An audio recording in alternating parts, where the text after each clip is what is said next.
Leadsheets and Folders. In the goyaPhone you have leads. The leads go into lead sheets and the lead sheets go into folders. So here we're looking at the folder computers and computer parts. And here we have the list of all the lead sheets in that folder. When we click on the info button, you can see more information about this folder. It has 7 lead sheets, it has 492 leads, and you can see the breakdown of the folder by status, by appointments, and by call outcomes. If you need to rename the folder, you can simply change the name right here. Now, we have the folder computer and computer parts. We can switch folders and we can go to the show business folder. And in the show business folder, same thing, you have lead sheets in there. The show business Chicago lead sheet, the show business Edinburgh, the show business Glasgow lead sheet, and so on. If you need to add a new folder, you can click here and it will add a new folder. So we can put a test folder and this creates the folder. And in that folder, if you want to add a lead sheet, you can simply add a lead sheet here. So test lead sheets. Just like that. Confirm. And now you've got a folder with an empty lead sheet. So we're going to go back to the show business folder.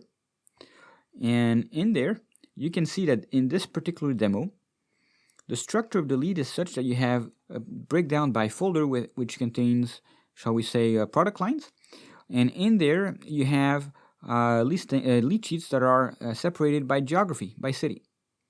Now, you know your business better than anybody else, and you're going to be able to figure out which 2 levels of separations are most appropriate for you. In this case, we're using a breakdown by geography and by type of product. But maybe you're working as an independent and you have multiple clients. And so you're going to have a folder per client, and in each folder, you're going to have a list of lead sheets for that particular client.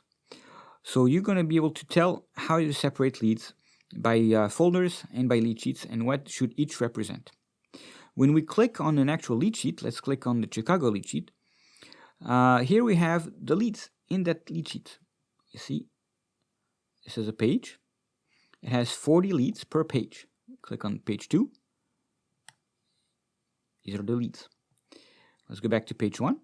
When we click on info, we see the same kind of information we saw with the folders, which means we can see the name of the lead sheet, the number of leads when it was created, and as a breakdown by status, appointment, and call outcome, you can rename it or move it to another folder. And here is the export lead sheet button. Let's press that one. And let's take a look at it. Now this contains a list of all the leads that are in that lead sheet, and we can see the first name, the last name, the email, the business, and so these are the primary informations of that list, of the lead sheet. And you can see the number of calls you've made and the last notes, the last 3 notes, last time you called them. Now, this shows you an export of the lead sheet. It doesn't show you all the information of every lead. And I'll show you the difference when we'll be exporting leads. So here you see, for example, this lead has 11 calls, this lead has 6 calls, this lead has no calls. And so in order for the spreadsheet to show you all the calls, you would have a spreadsheet that would be very wide and almost unusable. So when we're exporting lead sheets, we show you the number of calls and the last time you called them. And we'll see later the difference between exporting lead sheets and exporting leads. So let's go here and press filter. When we press filter, we can filter the lead sheet by status. That's pretty simple. And here we have a selection option. So when we click here, we select a lead. Here we select another one. And we're adding leads to the selection by clicking here. So we can also select all the leads of the page, and we have the 40 leads selected. Let's see what happens when we click here. 40 leads selected. And the first thing we see is we can extend the selection. Remember, we have 40 leads per page.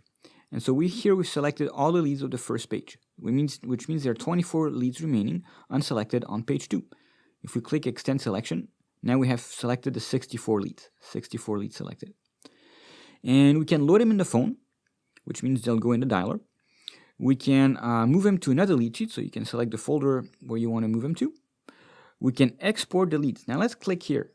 When we're clicking on export lead, we're seeing 1 lead per worksheet. And in that lead sheet, in that spreadsheet, we can see all the calls we've made with that lead. You see, Whereas when we were exporting a lead sheet, we couldn't because the lead sheet had to have a certain amount of width. This is kind of the same problem as how do you do a two-dimensional map of a three-dimensional object like the Earth. So here is the answer. You simply have two ways of exporting leads. One way is to export a lead sheet and shows you a minimal amount of information, but it's consistent. Or you can export each lead and it'll show you all the information, but in a different spreadsheet. What else can we do? We can delete them. So press delete. Now, warning, leads will be deleted. And this is an operation that cannot be undone. Now, if you have leads where you've already had made dials, then the information necessary to display the call history will be preserved. So the name, the phone number, the name of the business, that will be preserved. And to confirm the deletion, you have to enter the number of leads that will be deleted, so 64, and you press confirm. So that's to delete leads. So that's how folders and lead sheets work. Let's take a look at another thing, search. So let's say we want to search for John. You press search. And here we have all the John. Barbara Johnson contains John. So John enables you to find Johns in the name. Now let's say we want to find prospects, but just focus on the context, because sometimes you can have, for example, a street named John, and then it will show you the lead in that name in the output as well. So you can narrow it down by the fields that you want to look for. Or you can look for the custom fields. And that's pretty useful. Let's say you want to look for all the custom fields where the interest rate is 3%, right here. Or you want to choose by location. Let's say you want to choose all the leads in a certain town or in a certain street, then you would put the street name here. And in your search, you can even narrow it down further by the status. Let's go back to the context, because this is something that may be useful. Let's say we have John Allen here. So, of course, if we search for John Allen, we're going to find John Allen. Now, sometimes in different countries, the name and the last name are spelled differently. As the order changes. In French, for example, that's how it is. If you search for Allen John, the search engine will also find John Allen. So that's how the search works. Let's go back to the lead sheets and take a look at it again. When you click on a lead, you'll go back in the dialer. And so let's go back to the lead sheet, and that's how it works. So that's how lead sheets and folders work in the goyaPhone. You have two levels of separations, which helps you organize your leads. And it's designed to help you find leads with a search and with filtering. Thank you very much.